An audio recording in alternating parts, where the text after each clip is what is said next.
इस वीडियो में साथियों डिस्कस करेंगे फ्रेंच रेवोल्यूशन के बारे में। सबसे पहले तो समझें, फ्रेंच रेवोल्यूशन अगर आपसे कोई पूछे कि फ्रेंच रेवोल्यूशन एक लाइन में बताइए क्या है, तो आप इसको इस तरीके से डिफाइन कर सकते हैं। अंग्रेज़ी की एक कहावत है, power corrupts man and absolute power corrupts man absolutely. कहीं ना कहीं फ्रेंच रिवॉल्यूशन को डिफाइन करने के लिए ये लाइन बिल्कुल अप्रोप्रिएट बैठती है।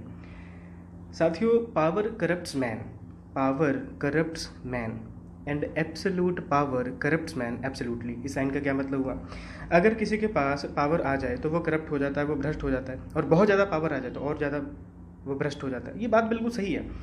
आपने अपनी निजी ज़िंदगी में कभी ना कभी अपने किसी दोस्त के बारे में, अपने पड़ोसियों के बारे में, अपने फैमिली मेम्बर के बारे में ये लाइन कभी ना कभी आपने बोला होगा कि हाँ भाई, तुम्हारे तो भाव बढ़ गए हैं, पैसे आ गए हैं तुम्हारे पास, बड़े लोग हो गए हो। तो ये बात सही है कहीं ना कहीं। जब आपके पास पावर आता है, चाहे वो फाइनेंशियल हो, पॉलिटिकल हो, किसी भी तरीके का पावर हो, तो कहीं ना कहीं आप में एक एरोगेंस आ ही जाता है। फ्रेंच रेवोल्यूशन के कॉन्टेक्स्ट में भी ऐसा ही है। देखिए, फ्रेंच रेवोल्यूशन क्या था बेसिकली? आपने मोनार्की को ख़त्म किया, मोनार्की को ख़त्म कर दिया। बेसिकली है तो यही ना फ्रेंच रेवोल्यूशन, मोनार्की को ख़त्म कर दिया। पावर में कौन से लोग आए फिर? जो उस समय के रिवोल्यूशनरीज लोग थे, जिन्होंने मोनार्की के खिलाफ काम किया, जिन्होंने विद्रोह किया, जिन्होंने रेवोल्यूशन किया, वो पावर में आ गए। धीरे धीरे वो लोग ही डिक्टेटर बन गए। एक बार फिर से सुनिए इस बात को। फ्रेंच रेवोल्यूशन के दौरान जिन लोगों ने ये रेवोल्यूशन शुरू किया मोनार्की को ख़त्म करने के लिए, मोनार्की तो ख़त्म हो गया, लेकिन जो रिवोल्यूशनरी पावर में आ गए वो खुद डिक्टेटर बन गए। तो इसको कहते हैं आसमान से गिरा खजूर पे अटका। यही हुआ इस बात का मतलब। मोनार्की आपने ख़त्म किया, डिक्टेटरशिप लेकर आ गए। फिर जब लोग परेशान हुए डिक्टेटरशिप से, तो आपने उस डिक्टेटर को ख़त्म कर दिया जिसका नेम था रोबस्पियर, और वहाँ से आपने एक नए तरीके की गवर्नमेंट की शुरुआत की जिसे आप डायरेक्टरी कहते हैं। और वो जो डायरेक्टरी था, उस डायरेक्टरी में कौन से लोग थे? बहुत ही अमीर लोग थे, वेल्दी लोग थे। धीरे धीरे वो लोग खुद करप्ट हो गए, और जब इनकी करप्शन बहुत ज़्यादा बढ़ गई तो उसका बेनिफिट उठाया नेपोलियन ने। नेपोलियन आया पावर में और वो खुद एक बहुत बड़ा डिक्टेटर बन गया। समझ रहे हैं आप? तो देखो, पावर सभी को अच्छा लगता है, और जब आपके पास पावर आता है आप करप्ट हो जाते हैं। इसका एग्जाम्पल देखिए, सबसे पहले मोनार्की एब्सोल्यूट पावर का एग्जाम्पल है। मोनार्की के पास एब्सोल्यूट पावर होता है। लोग परेशान थे उससे, लोगों ने रेवोल्यूशन किया। लोग जो ये रेवोल्यूशनरी लोग थे, ये लोग पावर में आ गए। और एक चीज़ आपने याद रखना है, ये आम लोग नहीं थे जिन्होंने रेवोल्यूशन किया। आम लोगों ने रेवोल्यूशन में पार्टिसिपेट किया था, लेकिन जो लोग पावर में आए इस रेवोल्यूशन के बाद में, वो लोग आम लोग नहीं थे, वो लोग अमीर लोग थे, वो लोग इन्फ्लुएंशियल लोग थे उस समय के। मोनार्की के पास एब्सोल्यूट पावर था, वो एब्सोल्यूट करप्ट थे, उसके खिलाफ रेवोल्यूशन हुआ। रेवोल्यूशन से जो लोग पावर में आए वो खुद करप्ट हो गए, डिक्टेटर बन गए। जब वो खत्म हुए तो डायरेक्टरी का कॉन्सेप्ट लेके आया गया, और ये जो डायरेक्टरी था ये खुद करप्ट हो गए। उसको रिप्लेस किया नेपोलियन ने, जो कि खुद डिक्टेटर था। तो क्या कहेंगे? फ्रेंच रेवोल्यूशन को आप सीधा कह सकते हैं, power corrupts man absolute power corrupts man absolutely. जिसके पास पावर आ रहा है वो बार बार करप्ट हो ही जा रहा है। या सिंपली आप हिंदी की कहावत में कह सकते हैं, आसमान से गिरा खजूर में अटका। कोई बहुत बड़ा तीर तो मार नहीं लिया इन लोगों ने। चलिए, तो ये है तो यही फ्रेंच रेवोल्यूशन। मोनार्की खत्म होता है, रिवोल्यूशनरी लोग पावर में आते हैं, करप्ट हो जाते हैं, ये लोग पावर से हटते हैं, डायरेक्टरी सिस्टम आता है, डायरेक्टरी सिस्टम खुद करप्ट हो जाता है, डिक्टेटरशिप फिर से आ जाता है नेपोलियन के साथ में। तो यही है फ्रेंच रेवोल्यूशन। अब इसको हम एक सीक्वेंस में समझते हैं कि ये जो फ्रेंच रेवोल्यूशन था ये क्या था। तो एकेडमिकली अगर डिफाइन करना फ्रेंच रेवोल्यूशन क्या था, तो फ्रेंच रेवोल्यूशन ने उस समय की मोनार्की को ख़त्म किया। फ्रेंच रेवोल्यूशन ने उस समय के फीडल सिस्टम को ख़त्म किया। फ्रेंच रेवोल्यूशन ने उस समय की सोशल इनइक्वालिटी को ख़त्म किया। तो देखो, मोनार्की तो समझ आता है, फीडल सिस्टम क्या होता है। तो देखो, सामंतवाद की जब हम बात करते हैं, एक सामंत है, एक लॉर्ड है जिसके पास बहुत सारी ज़मीनें हैं, उस ज़मीनों पे पीसेंट काम कर रहे हैं, फार्मर्स काम कर रहे हैं। फार्मर्स के वेलफेयर के और कोई ध्यान नहीं देता। ये सामंत होते हैं, फार्मर्स के वेलफेयर के लिए कोई ध्यान नहीं देते, ये सिर्फ अपना पैसा बनाना जानते हैं। सोशल इनइक्वालिटी कैसे थी? Division in the society. आप किसी भी समाज की बात करें, वहाँ पे अक्सर डिवीजन ऑफ सोसाइटी रहता ही है। उस समय डिवीजन ऑफ सोसाइटी कैसे था? तो उस समय नोबल्स थे, बिल्कुल सबसे टॉप पे अगर हम बात करें, ठीक है, टॉप पे अगर हम बात करें, कलर्जी थे। तो प्रीस्टली क्लास जो थी, जिसे कलर्जी कहते थे, ये लोग बिल्कुल टॉप पे थे। इनके बाद दूसरे नंबर पे लोग आते थे नोबल्स, एरिस्टोक्रेट लोग आते थे, ठीक है। तीसरे नंबर पे आते थे कॉमन लोग, कॉमनर्स। इस तरीके से डिवीजन इन सोसाइटी था। इनको बहुत ज़्यादा प्रिविलेज मिला था। इसके बाद नोबल्स को बहुत ज़्यादा प्रिविलेज मिला था। कॉमनर्स की भी अगर हम बात करें तो इसमें भी बहुत डिवीजन थे। इसमें बिजनेस पर्सन थे, इसमें अगर आप देखेंगे तो आर्टिशन थे, इसमें अगर आप देखेंगे फार्मर्स थे, तो इसमें भी फर्दर बहुत सारा डिवीज़न था।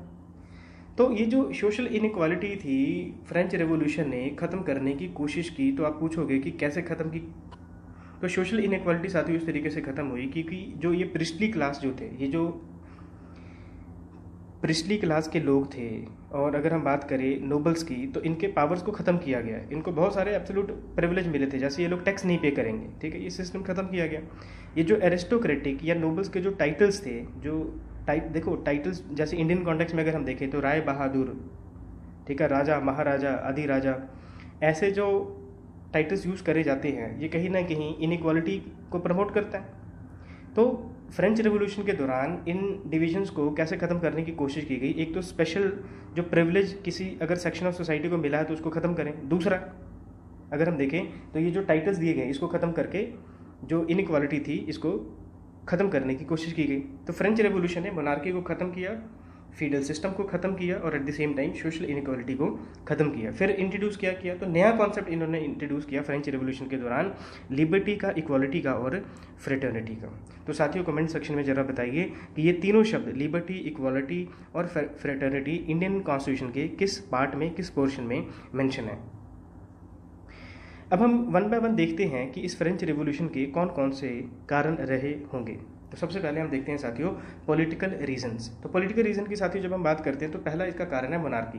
देखो मोनार्की जो है ये किस चीज़ का सिंबल है? ये सिंबल है एब्सोल्यूट पावर का। मोनार्की में राजा के पास एब्सोल्यूट पावर है, वो अपनी मर्जी से कुछ भी कर सकता है, ठीक है, और अपनी मर्जी से कुछ भी करने के लिए वो कोई ना कोई थ्योरी इंट्रोड्यूस करेगा। और सबसे जो पॉपुलर थ्योरी थी वो थी डिवाइन राइट्स। तो इन्होंने लोगों को कन्विंस कर दिया कि मेरे पास डिवाइन राइट्स है। डिवाइन राइट्स का मतलब क्या हुआ कि ये जो किंग हैं ये गॉड के रिप्रेजेंटेटिव हैं, तो इनकी जो आंसरेबिलिटी है वो किसके प्रति होगी? गॉड के प्रति होगी। तो लोगों के प्रति इनकी कोई जवाबदेही नहीं है। तो सीधी सी बात है, ये कुछ भी कर सकते हैं, लोग जो है इनसे सवाल पूछ नहीं सकते क्योंकि ये तो गॉड के रिप्रेजेंटेटिव हैं। हम जस्ट मोनार्की के ड्रॉबैक्स अब हम देखेंगे इन पॉइंट्स में कि कैसे मोनार्की जो था ये एक कारण बना था फ्रेंच रेवोल्यूशन के लिए। उस समय के जो कंटेम्प्रेरी किंग्स थे, अगर हम बात करें, जो उसमें के रिसेंट मोस्ट जो किंग थे इस बॉर्बोन डायनेस्टी के, फ्रांस की जो मोनार्कियल सिस्टम था, लुइस 16 जो था उस रेवोल्यूशन के दौरान का राजा था। उससे पहले का जो राजा था वो लुइस 15 था, और उससे पहले लुइस 14 था। इन तीनों के बारे में कुछ बेसिक इन्फॉर्मेशन हम लेके चलते हैं।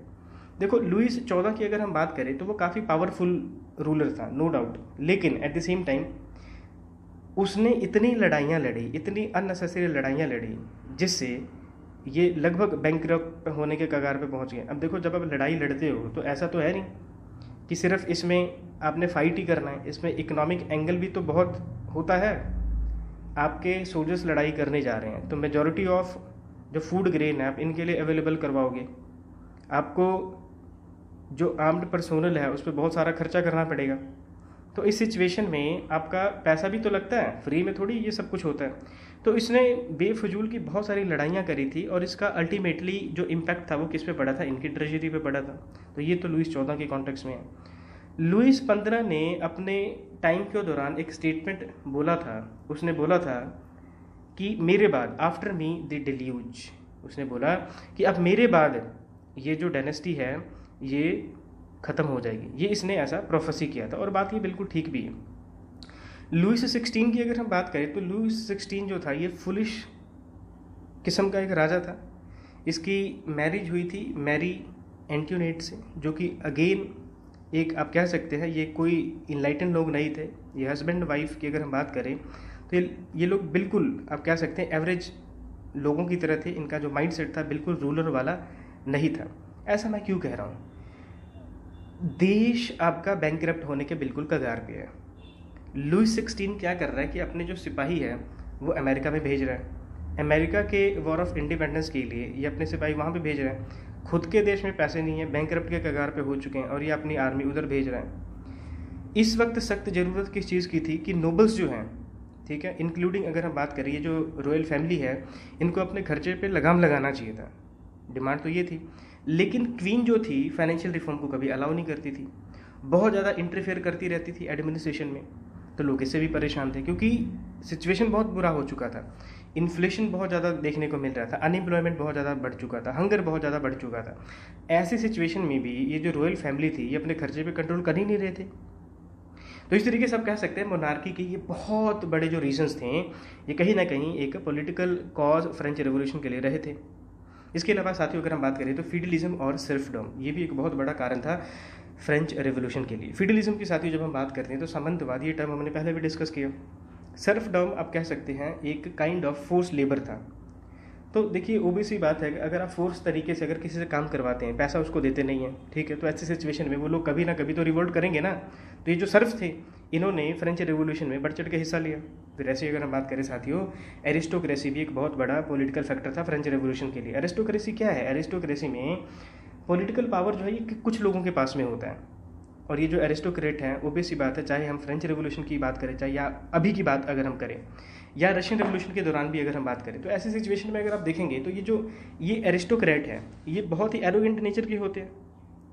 सीधी सी बात है, आज के टाइम में भी देखें, इंडिया का भी एक एग्जांपल अगर हम देखें तो जो ब्यूरोक्रेट्स हैं या फिर जो हायर ऑफिशियल होते हैं, मैं सभी की बात नहीं कर रहा हूँ, पर मोस्ट ऑफ दी ये जो ऑफिशियल्स होते हैं दे आर वेरी एरोगेंट। आम लोगों से इनका इंटरेक्शन कितना होता है, कभी आप नोटिस करिएगा।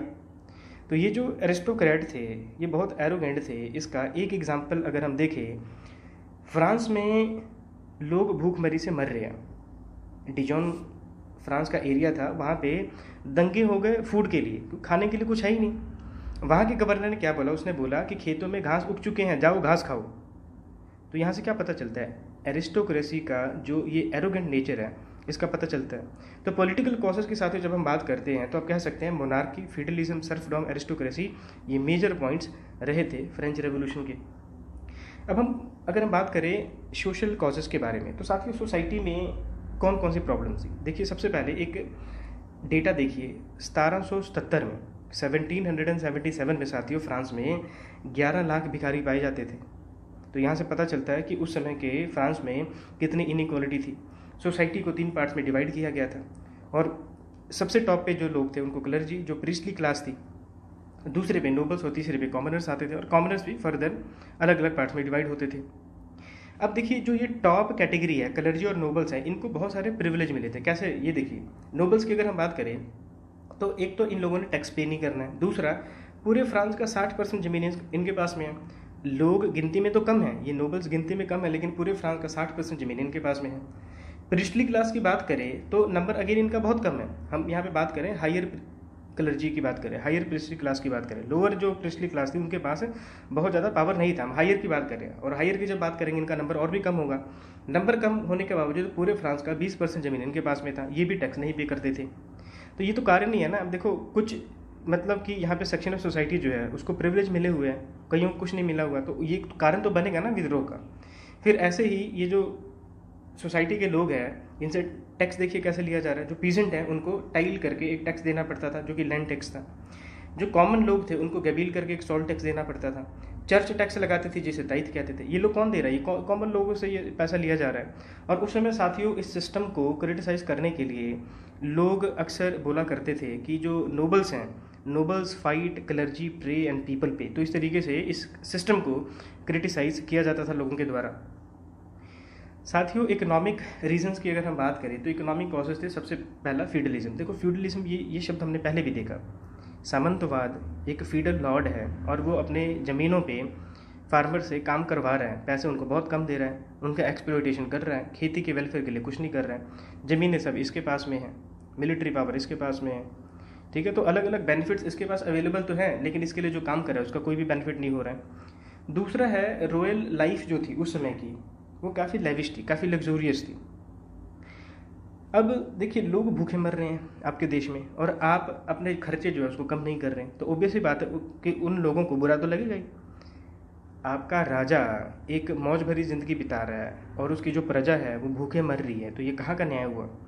नेशनल डेट बढ़ चुका है, फिजिकल डेफिसिट बढ़ चुका है, लोग भूखमरी से मर रहे हैं, अनएम्प्लॉयमेंट से मर रहे हैं, क्रॉप है नहीं, रोटी के प्राइसेस बढ़ चुके हैं। ये सभी के सभी जो रीजंस थे ये इकोनॉमिक कारण थे और इसने एक बहुत मेजर रोल प्ले किया कि लोग जो हैं रिवोल्ट करेंगे। सिचुएशन साथियों बहुत ख़राब हो चुकी है फ्रांस में। अगर आप देखोगे फाइनेंशियल क्राइसिस आ चुका है।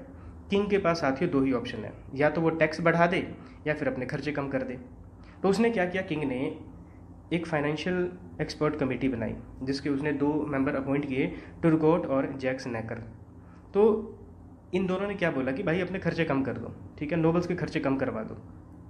जैसे खर्चे कम कर दोगे सिचुएशन इंप्रूव हो जाएगी, और ऐसा ही हुआ, सिचुएशन इंप्रूव होगी। लेकिन नोबल्स और रॉयल फैमिली के जो लोग हैं, जब अब इनका एक लिविंग स्टैंडर्ड बना हुआ है, खूब पैसा उड़ा रहे हैं बचपन से, अब अचानक से अगर इनके खर्चों पे अगर कंट्रोल करने की बात की जाएगी तो इन लोगों को बिल्कुल बुरा लगेगा।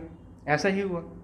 तो इन लोगों ने क्या किया कि जो क्वीन मैरी थी इसके कान भरने चालू कर दिए कि इस टुरगोट और जैक्स नेकर को भगाओ जल्दी से जल्दी, ये बहुत गलत कर रहे हैं। और ऐसा ही अगर चलता रहा, ऐसे ही अगर इनके फार्मूलाज पे अगर हम इम्प्लीमेंटेशन करना चालू करते रहे तो आने वाले समय में फ्रांस जो है वो बिल्कुल तबाह हो जाएगा। तो क्वीन के कहने पे फिर किंग ने क्या किया, इनको रिमूव कर दिया। सिचुएशन और ख़राब होगी। सिचुएशन जब और ख़राब होगी तो किंग ने बाद में कैलोन करके पर्सन को अपॉइंट किया सेम इसी टास्क के लिए, लेकिन इसका कोई भी बेनिफिट नहीं हुआ। अब किंग के पास सिर्फ एक ही ऑप्शन बचा है साथियों कि वो टैक्स बढ़ा दे, और टैक्स वो अपनी मर्जी से लगा नहीं सकता। जिसको टैक्स पे करना पड़ेगा उनका परमिशन तो लेना पड़ेगा। तो किंग ने क्या किया, उसने स्टेट्स जनरल को समन भेजा। स्टेट जनरल को आप ऐसा समझिए ये असेंबली है, ठीक है, और इस असेंबली में तीनों वो जो लोग हमने देखे 3 लेवल में जो सोसाइटी का डिवीजन हुआ है, उन सभी को रिप्रेजेंट करने वाले लोग जो है इन स्टेट जनरल में पहुंचेंगे। 5 मई 1789 को स्टेट जनरल को समन भेजा जाता है। लास्ट टाइम ऐसी मीटिंग हुई थी साथियों 1614 में। अब हम देखते हैं लास्ट एक क्या, ये जो फ्रेंच फिलोसोफर थे इनका कोई कंट्रीब्यूशन था इस रेवोल्यूशन में, तो बिल्कुल था साथियों। उस समय के जितने भी महान फिलोसोफर्स थे, चाहे हम बात करें मोंटेस्क्यू की, जब हम बात करते हैं वोल्टायर की, चाहे हम बात करें रूसो की, चाहे हम डेडोरोट की बात करें, डी एलम्बर्ट की बात करें, इन सभी लोगों ने अपनी राइटिंग से उस समय की फ्रेंच पॉपुलेशन को इंस्पायर करने की कोशिश की। वन बाय वन साथियों हम देखते हैं कि इन लोगों ने कैसे फ्रांस की पॉपुलेशन को इंस्पायर करने की कोशिश की। सबसे पहले अगर हम बात करें मोंटेस्क्यू की, तो मोंटेस्क्यू ने एक किताब लिखी दी स्पिरिट ऑफ लॉ। इसमें इसने बोला कि कॉन्स्टिट्यूशनल फॉर्म ऑफ गवर्नमेंट चाहिए, सेपरेशन ऑफ पावर फ्रांस में अभी होना चाहिए। देखो सीधी सी बात है कि अगर ऐसे लोग इस प्रकार की बात कर रहे हैं तो इसके बेनिफिट्स को भी बतलाने की कोशिश करेंगे लोगों को। और स्वाभाविक सी बात है कि मोनार्की से ये तो लाख गुना बेहतर सिस्टम है, तो लोगों को अच्छा लगेगा। तो जब लोगों को अच्छा लगेगा तो सीधी सी बात है ये लोग रिवोल्ट करेंगे एस्टेब्लिश सिस्टम के खिलाफ। डेडोरेट और डी एलम्बर्ट की अगर बात करें तो इन्होंने किताब छापी जिसका नेम था इनसाइक्लोपीडिया, जिसमें इन्होंने उसमें के जितने भी रिवोल्यूशनरी थिंकर्स थे इनके थॉट को इसमें लिखा, और इसने भी बहुत एक मेजर रोल प्ले किया था लोगों के माइंडसेट को सेट करने में। ऐसी अगर हम बात करें साथियों वोल्टायर की, तो वोल्टायर ने बहुत ही यहाँ पे बोल्ड डिसीजन लेते हुए उसने उस समय का जो फ्रांस का समाज जो कि सुपरस्टिशन के चंगुल में फंस चुका था उसके खिलाफ इसने आवाज़ उठाई कि सुपरस्टिशन में बिलीव नहीं करना है। जैसे हमने देखा कि किंग अपनी अथॉरिटी को एस्टैब्लिश करने के लिए क्या बोला करते थे कि हमारे पास डिवाइन राइट्स है, तो ऐसे डिवाइन राइट्स के खिलाफ वोल्टायर ने आवाज़ उठाई। इसने सुप्रीमेसी ऑफ रीज़न की बात की, उसने बोला कि तर्क पे बात होनी चाहिए, हवा में बात ही नहीं होनी चाहिए। और जब भी हम मोनार्की की बात करते हैं तो मोनार्की या फिर हम क्लर्जी की बात करिए, लोग हवा में बातें करते हैं। चर्च का जो एडमिनिस्ट्रेशन सेटअप था वहाँ पे इतना करप्शन था, उस करप्शन के खिलाफ इसने आवाज़ उठाई। और एट द सेम टाइम उसने बोला कि मुझे कोई दिक्कत नहीं है अगर बेनेवलेंट डेस्पोटिज्म अगर आता है, बेनेवलेंट डेस्पोटिज्म अगर आता है तो इसका मेरे को कोई भी नुकसान नहीं है। अब देखो डिस्पोटिज्म क्या है कि वहाँ पे एक ही लोग हैं, कुछ लोग ही हैं जो कि सोसाइटी को चला रहे हैं। ये डिक्टेटर हो सकता है लेकिन वो बेनेवलेंट है। कहने का मतलब है कि वोल्टायर कहता है कि अगर डिक्टेटरशिप भी आ जाए फ्रांस में, लेकिन वो डिक्टेटर फ्रांस के लोगों के हित में काम करता है, तो ऐसे डिस्पोटिज्म को हम वेलकम करते हैं। रूसो की अगर बात करें साथियों, रूसो ने एक किताब लिखी सोशल कॉन्ट्रैक्ट। इसमें इसने बोला कि जो रियल सॉवरेनिटी वो किसके पास होना चाहिए, वो लोगों के पास में होना चाहिए। लोगों को इसने समझाने की कोशिश की कि साथियों कैसे जब आप लोगों का जन्म होता है तो आप फ्री होते हैं, लेकिन जैसे आप जन्म ले लेते हैं तो आप 100 किस्म की जंजीरों में बंध जाते हैं। साथियों सोशल कॉन्ट्रैक्ट की जो किताब थी फ्रेंच रेवोल्यूशन के दौरान इतना फेमस था, इतना पॉपुलर था, इतनी रिस्पेक्ट इस किताब को मिलती थी कि आने वाले समय में उस समय के दौरान भी इस किताब को बाइबल ऑफ फ्रेंच रेवोल्यूशन कहा जाता था। अब आप सोच रहे होंगे कि उसमें तो बहुत सेंसरशिप होता था, बहुत ज़्यादा सेंसरशिप होता था, तो ऐसे ये राइटर्स ने अपनी किताबें कैसे पब्लिश कर दी, तो चोरी छिपे पब्लिश कर दी।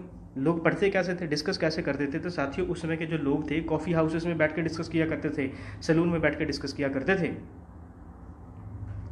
अब लास्ट एक कारण देखते हैं कि जो अमेरिकन वॉर ऑफ इंडिपेंडेंस था इसका क्या इम्पैक्ट पड़ा था। देखिए अमेरिकन वॉर ऑफ इंडिपेंडेंस ने फ्रांस ने अमेरिका की जो 13 कॉलोनीज थी उनके इंडिपेंडेंस के लिए अपनी फ़ौज भेज दी वहाँ पे, और उस समय की जो 13 कॉलोनीज थी उन्होंने अपनी इंडिपेंडेंस भी प्राप्त कर ली ब्रिटेन से। तो फ्रांस के ये जो सिपाही थे, अगर इनकी बात करें तो इन्होंने भी फिर ये चीज़ स्वाभाविक सी बात है नोटिस की होगी कि हम क्यों लड़ रहे हैं, किसकी तरफ लड़ रहे हैं। तो जब उन्होंने देखा कि हम 13 कॉलोनीज की तरफ से लड़ रहे हैं, हम मोनार्की के खिलाफ लड़ रहे हैं, हम इक्वालिटी के लिए लड़ रहे हैं, तो सीधी सी बात है ऐसी डिमांड ये अपने देश में भी जाकर करेंगे। तो आप कह सकते हैं अमेरिकन वॉर ऑफ इंडिपेंडेंस जो था, इसने भी इन प्रिंसिपल बहुत ही इंपॉर्टेंट रोल प्ले किया था फ्रेंच रेवोल्यूशन के दौरान। अभी तक हमने समझा, जब इकोनॉमिक एंगल जब हम देख रहे थे तो साथियों उस समय फ्रांस की जो सिचुएशन है, फाइनेंशियल क्राइसिस से फ्रांस जूझ रहा है। ऐसे सिचुएशन में फ्रांस के पास सिर्फ अब एक ही ऑप्शन बचा है, मोनार्की के पास सिर्फ एक ही ऑप्शन बचा है कि वो टैक्सेस को इंक्रीज़ कर दे, क्योंकि अब खर्चे तो ये लोग अपना कम करेंगे नहीं, टैक्सेस बढ़ाना पड़ेगा। तो फिर किंग के पास और दूसरा कोई ऑप्शन नहीं था। इसने क्या किया, स्टेट जनरल को समन भेजा। अभी मैंने आपको पहले बताया ये जो स्टेट जनरल था इसमें 3 एस्टेट हुआ करते थे, मतलब 3 ग्रुप हुआ करते थे, और इन तीनों ग्रुप ये किसको किसको रिप्रेजेंट करते थे, ये क्लर्जी को, नोबल्स को और कॉमनर्स को रिप्रेजेंट करते थे। साथियों नोबल्स और क्लर्जी को रिप्रेजेंट करने वाले जो लोग थे इनकी संख्या थी 300 और कॉमनर्स को रिप्रेजेंट करने वाले लोगों की संख्या थी 600। जब समन भेजा गया तो किंग ने बोला कि इनकी जो मीटिंग है ये अलग अलग जगह पे होगी, लेकिन जो ये कॉमनर्स हैं इन लोगों ने बोला कि अलग अलग जगह पे नहीं होगी, एक जगह पे होगी, ज्वाइंट सीटिंग होगी और सभी मेंबर्स का एक वोट होना चाहिए। तो आप सोचेंगे कि ये कैसे डिमांड हुई। तो इससे पहले क्या था, तो इससे पहले साथियों ये था कि एक एस्टेट का एक वोट हुआ करता था। अब ये जो नोबल्स और क्लर्जी है ये किसके लिए काम करते थे, ये मोनार्की के लिए काम करते थे। 2 वोट उनके हो गए, बचे कॉमनर्स उनका एक वोट, तो ये हमेशा बेचारे हार जाते थे। तो इन्होंने बोला अब ऐसा नहीं चलेगा, सभी मेंबर्स का एक वोट होना चाहिए और at the same time joint meeting होना चाहिए। तो इनिशियली साथियों अगर आप देखोगे तो किंग ने इसको डिक्लाइन कर दिया कि ऐसा कुछ नहीं होने वाला है। और फिर बाद में ये जो तीसरे कैटेगरी के लोग थे इन्होंने 17 जून 1789 को क्या किया कि इन्होंने बोला कोई बात नहीं, ज्वाइंट सीटिंग नहीं करवाना है मत करो, वोटिंग राइट्स नहीं देना इक्वल मत दो। 17 जून 1789 को इन्होंने क्या किया, नेशनल असेंबली बना दिया। क्यों बनाया, एम क्या था, एम था कि हम फ्रांस के लिए एक अब कॉन्स्टिट्यूशन बनाएंगे। इससे पहले क्या था, कोई कॉन्स्टिट्यूशन नहीं था। और ये जो नेशनल असेंबली थी, कॉमनर्स को जो रिप्रेजेंट करने वाले लोग थे, इनके जो मेजर जो लीडर्स थे उनमें मीरा भी था और at the same time ABCs था। ठीक है, तो इन 2 लीडर्स के नेम आपने याद रखना है। इनिशियल डेज में इन लोगों ने रिप्रेजेंट किया था नेशनल असेंबली को, या फिर आप कह सकते हैं कॉमनर्स को। और ये जो मिराबू है इसने कब तक काम किया, 1791 तक। हालांकि इस पे ये भी एलिगेशन लगता है कि ये किंग के बहुत क्लोज था और किंग के साथ मिल के काम करता था। हालांकि लोगों के बीच में ये तब भी काफ़ी पॉपुलर बना रहा था। अब देखो, जब ये नेशनल असेंबली इन लोगों ने डिक्लेयर कर दिया कि नेशनल असेंबली बनेगा, कॉन्स्टिट्यूशन अपना खुद का बनाएंगे, कोई बात नहीं, ज्वाइंट सीटिंग नहीं करना, मत करो, कोई इधर हम परवाह नहीं करते इसकी। ये सब जब एक्टिविटीज़ हो रहा है तो इसी दौरान किंग को अब ऐसा लगने लगा कि ये जो सिचुएशन है ये हाथ से अब निकल रहा है, कुछ ना कुछ यहाँ पे करना पड़ेगा। तो इसने इन लोगों को हॉल में एंटर करने से रोका। तो जब किंग ने इन लोगों को हॉल में एंटर करने से, कौन सा हॉल जहाँ पे बैठ के इन लोगों की मीटिंग होनी थी, तो जब हॉल में जाने से किंग ने इनको रोक लिया तो इन लोगों ने क्या किया, तो इन लोगों ने साथ के ही टेनिस कोर्ट में ये लोग पहुँच गए और वहाँ पे जाके इन लोगों ने ओथ ले लिया। किस लिए ओथ लिया, कि हम अपना खुद का कॉन्स्टिट्यूशन बनाएंगे। यहाँ पे आप देख सकते हैं। और ये टेनिस कोर्ट जो था वहाँ पे जो ओथ लेते हैं इसको हम टेनिस कोर्ट ओथ भी कहते हैं। ऐसा मतलब इंटरव्यू में मतलब आपसे पूछा जा सकता है कि टेनिस कोर्ट ओथ जो है ये वर्ल्ड हिस्ट्री के कॉन्टेक्स्ट में किस रेवोल्यूशन से रिलेटेड है। तो साथियों ये फ्रेंच रेवोल्यूशन से रिलेटेड है।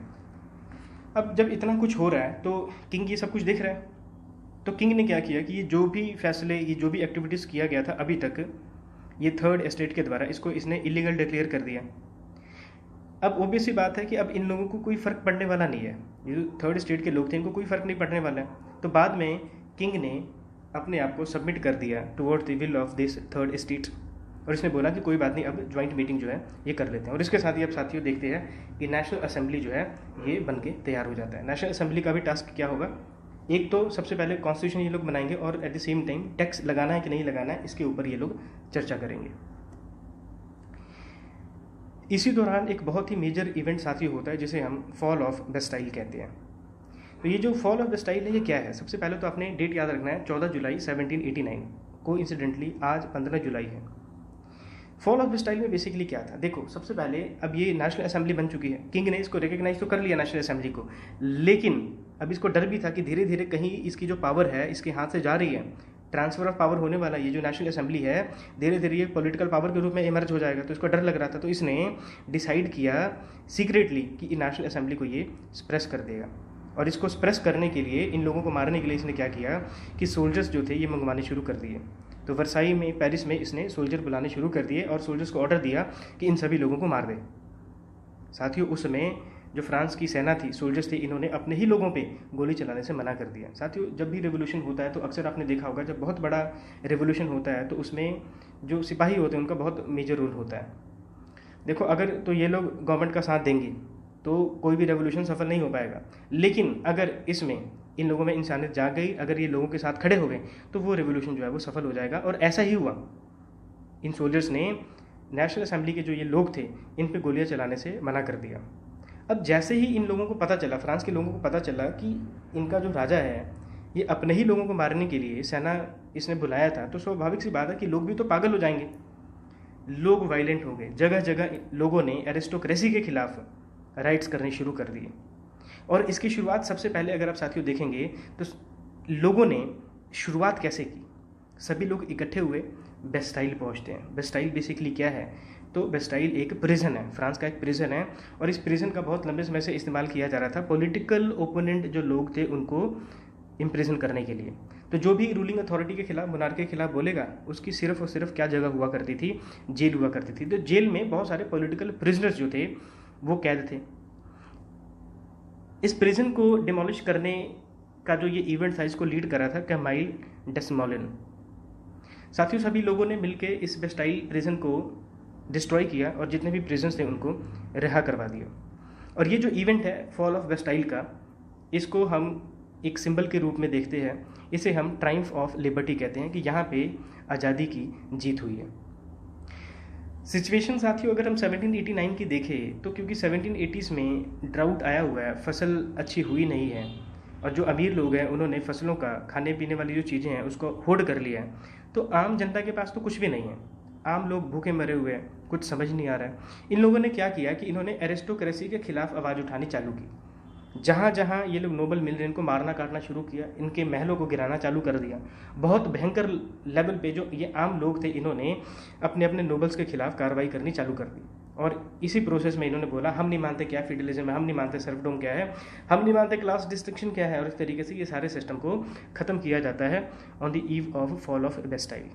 तो ये साथियों फॉल ऑफ बेस्टाइल है। अगर आपसे कोई पूछे फॉल ऑफ बेस्टाइल क्या था, तो ये प्रिजन था, इसको डिस्ट्रॉय किया गया और ये एक पार्ट था फ्रेंच रेवोल्यूशन का। इसके बाद क्या होता है, ये सारा कुछ इवेंट होने के बाद लोग तो भूखमरी से मर रहे हैं, लोगों के पास कुछ नहीं है, लोग अनएम्प्लॉयड है, इन्फ्लेशन है, खाने पीने के लिए कुछ भी नहीं है। तो लोग पहुंच जाते हैं वर्साई में। वर्साई साथियों यहाँ पे मोनार्की का गढ़ है, यहाँ पे पैलेस है इनका। तो क्राउड जब पहुंचती है मोनार्क के पास, राजा के पास, तो ये लोग क्या डिमांड रखते हैं साथियों, ये लोग डिमांड रखते हैं कि खाने के लिए कुछ नहीं है, हमें ब्रेड मिलना चाहिए, रोटी जो है ये अवेलेबल करवाइए, लोग भूखे मर रहे हैं। और फिर इसने बोला कि सिचुएशन कैसी है कैसी नहीं है भाई, इसको समझने के लिए राजा साहब हमारे साथ आएँ, कुछ दिन हमारे साथ रहें और इस सिचुएशन को समझें कि अभी जो सिचुएशन है वो फ्रांस की कैसी है। तो राजा को तो ऐसा लगा कि बिल्कुल ये क्या 1-2 दिन रहना होगा इधर, कुछ नहीं है, रह लेता हूँ जाके। तो अपनी फैमिली के साथ में ये इन लोगों के साथ में चला जाता है आम लोगों के बीच में रहने के लिए। लेकिन 2-4 दिन में इसकी हवा निकल जाती है, लोगों को छोड़ के ये भाग जाता है और कहाँ पे जाके शरण ले लेता है, ऑस्ट्रिया में। तो आप सोच रहे हो ऑस्ट्रिया में क्यों भागा, तो ऑस्ट्रिया में साथियों इसलिए भागता है वहाँ पे क्योंकि इसकी जो वाइफ थी मैरी, ये ऑस्ट्रिया की ही थी। फिर ये जो नेशनल असेंबली बनाई गई थी 1789 में, तो 2 साल लगभग इसने काम किया था, 1789 से लेके 1791 के बीच में। मिराबो इसको लीड कर रहा था। अब इस नेशनल असेंबली ने क्या किया, तो सबसे पहले तो इसने कॉन्स्टिट्यूशन बनाया। फिर इस कॉन्स्टिट्यूशन में क्या क्या प्रोविजन थे, declaration of rights of man था। अगेन ये थोड़ा सा एक नेगेटिव पॉइंट है यहाँ पे कि यहाँ पे डिक्लेरेशन ऑफ मैन की तो बात कर दी इन्होंने राइट्स की, लेकिन वुमेन कहाँ पे गई। फिर अच्छा पॉइंट क्या था, लिमिटेड मोनार्की की बात की, डिवीजन ऑफ पावर की इन्होंने बात की। यहाँ पे ना आपको एक पॉइंट अजीब सा लग रहा होगा कि जिस मोनार्की के खिलाफ ये लोग लड़ रहे थे, तो मोनार्की तो ख़त्म किया नहीं इस कॉन्स्टिट्यूशन में, लिमिटेड मोनार्की आई है। देखो कहने का मतलब ये है कि एक सिस्टम जब बहुत लंबे समय से चल रहा होता है ना, चाहे वो ख़राब भी हो, अब ऐसा तो है नहीं कि मोनार्की बिल्कुल ही 100% ही गलत है, कुछ ना कुछ तो अच्छा काम किया ही होगा उसने। और अगर बहुत लंबे समय से वही सिस्टम एस्टेब्लिश है तो लोग अचानक से उस सिस्टम से नहीं भागते हैं, उसको अचानक से ख़त्म करने से डरते हैं। और ये इसका एग्जाम्पल है कि इस कॉन्स्टिट्यूशन में बिल्कुल मोनार्की को ख़त्म नहीं किया अभी इन्होंने, मोनार्की अभी तक चल ही रहा है, लेकिन अब उस पर लिमिट लगेगी। किसकी लिमिट लगेगी? कॉन्स्टिट्यूशन की लिमिट लगेगी। फिर इस नेशनल असेंबली ने क्या किया कि जो टाइटल्स थे नोबल्स के उसको ख़त्म किया, नए कोर्ट्स बनाए गए, जजेस जो हैं अब वो फीडल जज नहीं होंगे, अब ये कौन से जज होंगे जिनका इलेक्शन होगा, ये लोग इलेक्शन के थ्रू आएंगे। चर्च के खिलाफ काफ़ी ड्रास्टिक एक्शन जो थे ये लिए गए, तायद करके जो टैक्स ये लोग लगाया करते थे चर्च वाले, इसको ख़त्म किया गया, चर्च की प्रॉपर्टी को नेशनलाइज कर दिया गया। फिर ये सारा टास्क करने के बाद में ये जो नेशनल असेंबली है ये डिसॉल्व हो जाती है। साथियों, इस टाइम में अगर हम बात करें तो बहुत सारे पॉलिटिकल क्लब्स बन चुके थे, बहुत सारे पॉलिटिकल ऑर्गेनाइजेशन फ्रांस में बन चुके थे। कुछ इंपॉर्टेंट जो क्लब्स है उसके बारे में साथियों चर्चा करते हैं। देखिए, सबसे पहले अगर हम बात करें तो जैकोबिन क्लब जो है ये बहुत इंपॉर्टेंट है इस वक्त। और ये जो जैकोबिन क्लब है इसके लोग जो है ये बहुत अमीर लोग नहीं हैं, ठीक ठाक मतलब मिडिल क्लास वाले ही लोग हैं। और इसको जैकोबिन इसलिए कहते हैं क्योंकि ये जो अपनी मीटिंग थी ये जो जैकोबियन कॉन्वेंट में किया करते थे। इसको लीड कौन कर रहा था? रोबेस्पियर। और इनका एक बहुत इम्पोर्टेंट अगर आप इवेंट देखेंगे इस ऑर्गेनाइजेशन का फ्रेंच रेवोल्यूशन के दौरान, तो इन्होंने क्या किया कि लुई 16 जो इनका राजा था 1792 में इन्होंने इसको कैद कर लिया था। तो कुछ घंटों के लिए इसको कैद करके रखा हुआ था इन लोगों ने। उसमें एक और ग्रुप था साथियों, कॉर्डिलियर क्लब, जिसका लीडर था डेंटन। और ये जो डेंटन था ये बहुत ही इंपॉर्टेंट पर्सनालिटी है इस पूरे फ्रेंच रेवोल्यूशन में। और ये क्या डिमांड करता था? ये डिमांड करता था डेमोक्रेसी होनी चाहिए, ये डिमांड करता था पॉपुलर सॉवरेनिटी होनी चाहिए। और साथियों, जब भी हम पॉपुलर सॉवरेनिटी की बात करते हैं तो इसका क्या मतलब होता है? इसका मतलब होता है कि जो पावर है वो किसके पास होना चाहिए? वो लोगों के पास होना चाहिए। साथियों, इस वक्त अगर हम बात करें तो एक और ग्रुप था जिसको हम जिरोंडिटिस कहते हैं। और ये यंग लोगों का एक ग्रुप था जो कि डिमांड करते थे कि रिपब्लिक होना चाहिए फ्रांस में। साथियों, जब हम रिपब्लिक की बात करते हैं तो रिपब्लिक का मतलब होता है कि जो हेड ऑफ स्टेट होगा वो इलेक्टेड होगा, लोगों से इलेक्ट करेंगे, मोनार्की नहीं होना चाहिए। मोनार्की का क्योंकि कोई इलेक्शन नहीं होता। इसको लीड कर रही थी मैडम रोलैंड। जो सबसे दी मोस्ट इम्पॉर्टेंट जो यहाँ पे ऑर्गेनाइजेशन था, जो पॉलिटिकल क्लब था इस फेज़ में, वो था मॉडरेट लिबरल्स। और इसको लीड कौन कर रहा था? मिराबो। ठीक है, तो 1789 से लेके 1781 वाला जो टाइम पीरियड था, 1791 वाला माफ़ कीजिएगा, 1789 से लेके 1791 का जो टाइम पीरियड था, इसमें ये मॉडरेट लिबरल्स ही रूल करते हैं। बाद में जो जैकोबियंस जो हैं वो फ्रांस को रूल कर रहे हैं। तो नेशनल असेंबली खत्म हो गया और नेशनल असेंबली ने जो कॉन्स्टिट्यूशन बनाया था उसके अकॉर्डिंगली फिर लेजिस्लेटिव असेंबली बनाई गई। और लेजिस्लेटिव असेंबली की पहली मीटिंग जो है साथियों वो 1791 में होता है। पर इसमें अगर आप देखेंगे सिचुएशन बहुत ख़राब हो चुके हैं। इस समय लोग भूखमरी से मर रहे हैं, ठीक है। और एट द सेम टाइम ये जो एरिस्टोक्रेट हैं, नोबल्स हैं, इनके खिलाफ लोग जो है ये रिवोल्ट कर रहे हैं।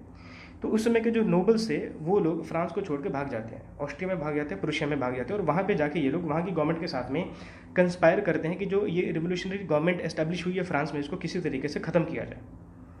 और इनकी मदद अगर आप देखेंगे साथियों, ये 1792 है, ये 1892 नहीं है। तो 1792 में ऑस्ट्रिया मदद करता है इन नोबल्स की, और इन्होंने रिवोल्यूशनरी आर्मी जो थी इसको डिफीट कर दिया।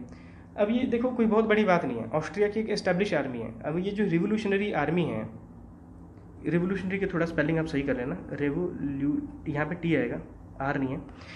ये रिवोल्यूशनरी आर्मी में कौन से लोग हैं? तो ये यंग लोग हैं, इनका कोई एक्सपीरियंस नहीं है आर्मी में। ऐसे लोग हैं जिनको हराना तो बहुत आसान है। ऑस्ट्रिया ने डिफीट कर दिया इस रिवोल्यूशनरी आर्मी को। इसका बदला कैसे लिया जाता है? सितंबर मैसेकर आपको देखने को मिलता है 1792 में, जब रिवोल्यूशनरी गवर्नमेंट, और इस समय इसका जो लीडर है वो है डेंटन। इससे पहले कौन था? इससे पहले था मिराबू, लेकिन 1791 में उसकी मौत हो जाती है। अब लीड कौन कर रहा है? अब लीड कर रहा है डेंटन। तो डेंटन की टीम ने 1500 लगभग लोगों का कत्लेआम किया, जिसे हम सितंबर मैसेकर कहते हैं। ये कौन से लोग थे? ये वो लोग थे जो कि फ्रेंच किंग को सपोर्ट किया करते थे। तो एक ये भी इवेंट हो रहा है। फिर बाद में लोग यूनाइट होते हैं, अपने कॉज के लिए लड़ाई करते हैं, और यही जो रिवोल्यूशनरी आर्मी थी बाद में इन्होंने ऑस्ट्रियन आर्मी को भी हरा दिया। और इसमें लोग जो थे उसमें देशभक्ति के गीत गाया करते थे, और इनका जो गीत था उसका नेम था मरसाई, जो कि किसके द्वारा लिखा गया था? ये लिखा गया था रॉजर्ट एल आइल के द्वारा लिखा गया था। तो अगर आप इंडियन फ्रीडम स्ट्रगल के साथ भी अगर आप इसको कंपेयर करोगे तो लगभग ऐसे सिचुएशन आप इंडियन कॉन्टेक्स्ट में भी देखते हैं कि जब लोग वंदे मातरम गाया करते थे, जनगण मन गाया करते थे, और अंग्रेज़ों के खिलाफ अपनी लड़ाई को कंटिन्यू किया करते थे। लेजिस्लेटिव असेंबली 1792 में ख़त्म होता है। 1792 से लेके 1795 तक नेशनल कन्वेंशन काम करता है। मतलब नेशनल कन्वेंशन जो है अब ये फ्रांस को चलाएंगे। तो जैसे ही नेशनल कन्वेंशन पावर में आता है, इसको कौन लीड कर रहा है? इसको अब लीड कर रहे हैं जेकोबियंस, और जेकोबियंस का जो रूलर है उसका नेम क्या है? रोबेस्पियर। नेशनल कन्वेंशन 1792 से लेकर 1795 के बीच में जो इंपॉर्टेंट इन्होंने काम किया, सबसे पहला काम क्या किया इन्होंने कि अब इन्होंने मोनार्की फाइनली ख़त्म कर दी। मोनार्की ख़त्म कर दी और इंट्रोड्यूस किया साथियों इन्होंने रिपब्लिक। जैसी मोनार्की ख़त्म हुई तो ट्रायल जो था वो किसके खिलाफ शुरू हुआ? किंग के खिलाफ, लुई 16 के खिलाफ ट्रायल शुरू हुआ ट्रीजन को लेके कि इसने गद्दारी की है देश से। कैसे? अब आप सोचेंगे गद्दारी कैसे किया? तो इसने भागने की कोशिश की थी। जब रिवोल्ट हो रहे थे, फॉल ऑफ बस्टाइल हुआ, उसके बाद में जब रिवोल्ट चल रहा था फ्रांस में, तो किंग ने भागने की कोशिश की, फ्रांस छोड़ने की कोशिश की। कई कहते हैं कि भाग गया था, ऑस्ट्रिया में जाके छुप गया था। कई सोर्सेस आपको पता चलता है कि वो भागने की जब कोशिश कर रहे थे तो पकड़ में आ गए थे, उनको फिर कैद कर लिया गया था। तो जो भी कहानी रही होगी, लास्ट में तो यही है कि इसके खिलाफ कार्रवाई होती है। जब इंक्वायरी होती है तो इंक्वायरी में इसके खिलाफ जो चार्जेस लगे थे ये बिल्कुल प्रूव हो गए ट्रीजन के। क्यों? क्योंकि बहुत सारे और दूसरे फैक्टर्स भी थे। अगर आप देखेंगे कि जब ऑस्ट्रिया ने अटैक कर दिया था फ्रांस पे, तो उस समय यहाँ की जो रिवोल्यूशनरी गवर्नमेंट थी उसने इस पूरे इवेंट को कर्व करने के लिए कानून बनाए। उस कानून पे किंग का सिग्नेचर बहुत ज़रूरी था, लेकिन किंग ने साइन करने से मना कर दिया। तो ये भी आप कह सकते हैं एक्ट ऑफ ट्रीजन ही था। कहने का मतलब है लास्ट में ये जो किंग है ये ट्रीजन के लिए गिल्टी पाया गया और फिर इसको जिलेटिन पे रख के इसको मार दिया गया। तो ऐसा कुछ आप देख सकते हैं, ये एक मशीन टाइप सिस्टम है जिसके नीचे किंग को रखा गया और इसके गले को अलग कर दिया गया। और 3 दिन बाद ही 1793 में क्वीन को भी जिलेटिन के प्रोसेस के द्वारा मार दिया जाता है। अब इसके बाद एक नया चैप्टर शुरू होता है साथियों फ्रेंच रेवोल्यूशन में, जिसे हम रेन ऑफ टेरर कहते हैं। तो ये रेन ऑफ टेरर क्या था? मोनार्की खत्म हुआ, राजा को मार दिया गया, पावर में अब कौन से लोग आ चुके हैं? जेकोबियंस। इस समय के जो मॉडरेट्स हैं वो जेकोबियंस के इस एक्शन को लेकर बिल्कुल अब कह ले इनका साथ नहीं दे रहे थे। इन्होंने बोला कि किंग को मारना नहीं चाहिए था। ये लोग अब प्रोटेस्ट कर रहे हैं, जो मॉडरेट्स हैं ये लोग प्रोटेस्ट कर रहे हैं। इनको कर्व करने के लिए जेकोबियंस अब साथियों पावर में आ चुके हैं। तो जेकोबियंस ने क्या किया कि एक ग्रुप बनाया जिसे कहते हैं रिवोल्यूशनरी ट्राइब्यूनल, और इसका सिंपल सा पर्पस क्या था कि इन मॉडरेट्स को टैकल करें। यहीं से साथियों रेन ऑफ टेरर की शुरुआत होती है। फाइनल फेज था साथियों ये रेवोल्यूशन का, डार्केस्ट पीरियड भी था इस रेवोल्यूशन का। डार्केस्ट मैं क्यों कह रहा हूँ? क्योंकि इस टाइम पीरियड के दौरान, ये दोनों लाइन साथियों इंपॉर्टेंट नहीं है, इस टाइम के दौरान साथियों अगर आप देखोगे तो लगभग 4000 लोगों को जिलेटिन किया गया। 4000 लोगों को, मतलब 4000 लोगों के गले जो थे वो काटे गए। इतना ही नहीं, इस जेकोबियन ग्रुप ने क्या किया, एक कमेटी बनाई जिसका नेम था कमेटी ऑफ पब्लिक सेफ्टी, और इस कमेटी को बहुत पावर दिया गया। मतलब कि देश को अब ये कमेटी फॉर पब्लिक सेफ्टी वाला ही चलाएगा। और इसका लीडर किसको बनाया गया? रोबेस्पियर को। और ये जो रोबेस्पियर है आने वाले समय में बन गया डिक्टेटर, ये इसका एग्जाम्पल है। और एट द सेम टाइम साथियों अगर हम देखें तो इस रेन ऑफ टेरर के टाइम पीरियड के दौरान जो बहुत इंपॉर्टेंट जो पर्सनैलिटीज़ थी, जैसे कैमिल डेस्मोलिन हो गया जिसने फॉल ऑफ बेस्टाइल जो था उसके दौरान इसने लीडरशिप प्रोवाइड की थी, डेंटन, ऐसे लोगों को भी जिलेटिन के प्रोसेस के थ्रू मार दिया गया। तो ये सब कुछ देखने से आपको अंदाज़ा लग गया होगा कि ये रेन ऑफ टेरर वाला ही सिचुएशन था। अब सब साथियों हम देखते हैं एंड ऑफ रेवोल्यूशन। तो ये रेवोल्यूशन कैसे खत्म होता है? तो देखो सीधी सी बात है कि मोनार्की को खत्म करने के लिए ये रेवोल्यूशन हुआ था, और मोनार्की खत्म करके आप डिक्टेटरशिप लेके आ गए।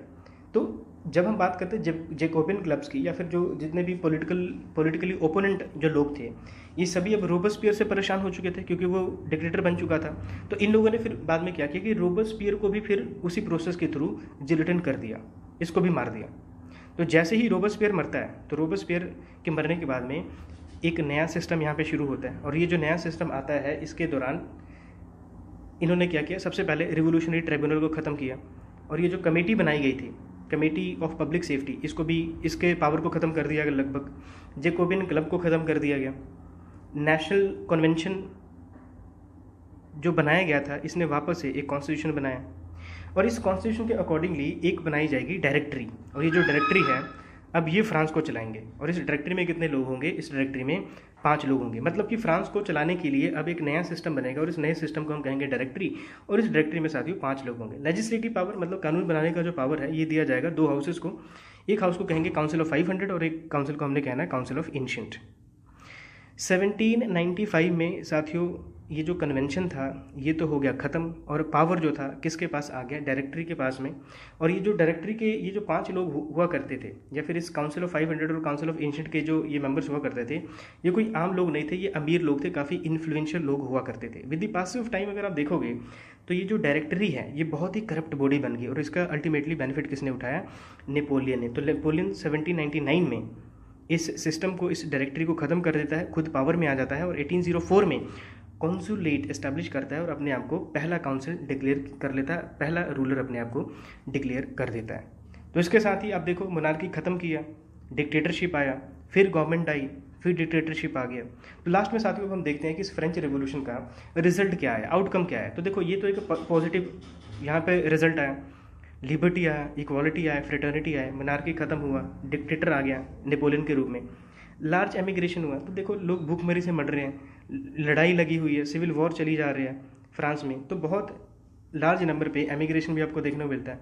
तो स्पेनिश लोग जो है आसपास के एरिया में, प्रूशिया में, ऑस्ट्रिया जैसे देशों में पलायन करना चालू कर देते हैं। फेडरलिज्म खत्म होता है, स्लेवरी खत्म हो तो जाता है, लेकिन वापस से नेपोलियन जब पावर में आता है इसको वापस से री इम्पोज कर देता है। कैपिटलिज्म की शुरुआत हो जाती है, सेंसरशिप को ख़त्म कर दिया जाता है। तो ये कुछ फ्रेंच रेवोल्यूशन के रिजल्ट हैं। एक और पॉइंट इसमें रह गया कि विमेंस का क्या रोल था फ्रेंच रेवोल्यूशन के दौरान, उसको अगली क्लास में देखेंगे। तो इस वीडियो में इतना ही साथियों, thank you for watching, keep learning, keep growing, जय हिंद।